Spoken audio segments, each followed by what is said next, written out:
आदरणीय लालू प्रसाद जी महागठबंधन के विपक्षी दलों की एकता के सबसे बड़े आर्किटेक्ट हैं। नमस्कार, आप देख रहे हैं डीटीवी भारत। मैं हूं अभिषेक मिश्रा।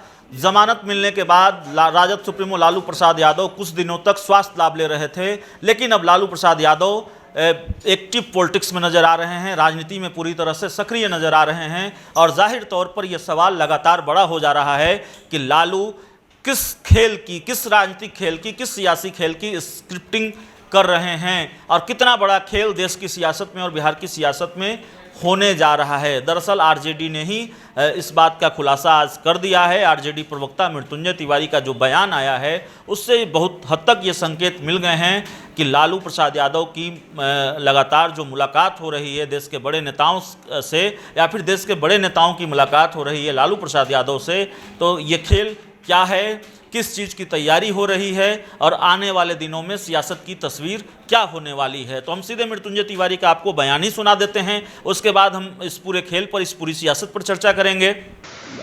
आदरणीय लालू प्रसाद जी महागठबंधन के विपक्षी दलों की एकता के सबसे बड़े आर्किटेक्ट हैं और ये तीनों समाजवादी योद्धा हैं जाने माने देश के, जो सांप्रदायिक शक्तियों के खिलाफ मोर्चा लेने का काम करते रहे हैं। आदरणीय लालू प्रसाद जी ने मिल करके एक बार फिर से 2022 में जो उत्तर प्रदेश का चुनाव है, जो देश का सबसे बड़ा राज्य है, और फिर 2024 में फाइनल होना है, उसकी तैयारी, विपक्षी एकता की मजबूती का प्रयास शुरू किया है और इसके परिणाम देखने के लिए मिलेंगे। बंगाल में आपने देखा, जैसे ही लालू प्रसाद जी ने बिना शर्त समर्थन ममता दीदी को दिया, बीजेपी का अता पता नहीं रहा। उत्तर प्रदेश में वही होना है और 2024 में भी फिर बीजेपी पार्लियामेंट में 2 की संख्या में थी, वहीं पहुंच जाएगी। यूपी चुनाव को लेकर लालू प्रसाद यादव गोलबंदी कर रहे हैं और आपने देखा किस तरह से पश्चिम बंगाल के चुनाव में जिस तरह से बीजेपी को करारी हार मिली है, उसके बाद विपक्ष के हौसले कितने बुलंद हैं और गैर बीजेपी दलों को एक साथ एक मंच पर लाना, उनके लिए गोलबंदी तैयार करना कितना आसान हो गया है, क्योंकि हौसले पहले से बुलंद हैं। और विपक्ष को यह भरोसा शायद हुआ है कि 2024 में पीएम मोदी से टक्कर ली जा सकती है। पीएम मोदी का जो करिश्मा है वो धीरे धीरे खत्म हो रहा है, कम हो रहा है, और ऐसे में विपक्ष के लिए काम आसान हो जाएगा।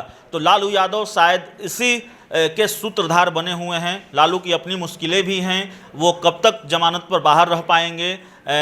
लालू यादव बीमार भी रहते हैं, तो लालू यादव की मुश्किलें फ़िलहाल आसान हैं, वो जमानत पर बाहर हैं, तबीयत भी बेहतर है, लेकिन लालू इन मुश्किलों से कब तक आज़ाद रह पाएंगे। लालू कानूनी मुश्किलों में घिरे रहते हैं। लालू यादव इलाजरत रहे हैं, जेल में रहे हैं।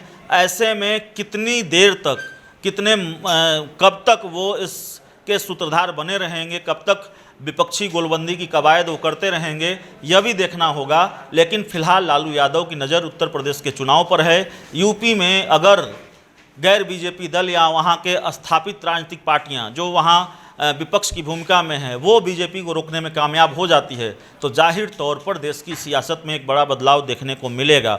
तो 2022 यानी यूपी का विधानसभा चुनाव और 2024 की तैयारी में लालू प्रसाद यादव जुटे हुए हैं।